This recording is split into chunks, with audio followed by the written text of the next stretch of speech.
وأخذهم الربا وقد نهوا عنه وأكلهم أموال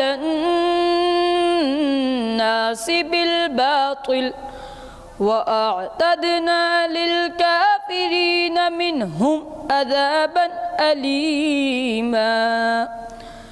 لكن الراسخون في العلم منهم والمؤمنون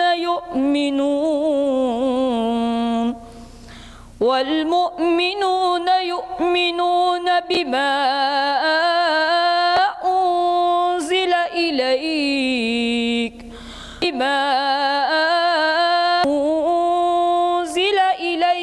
وما أنزل من قبلك والمقيمين الصلاة والمؤتون الزكاة والمؤمنون بالله واليوم الآخر أولئك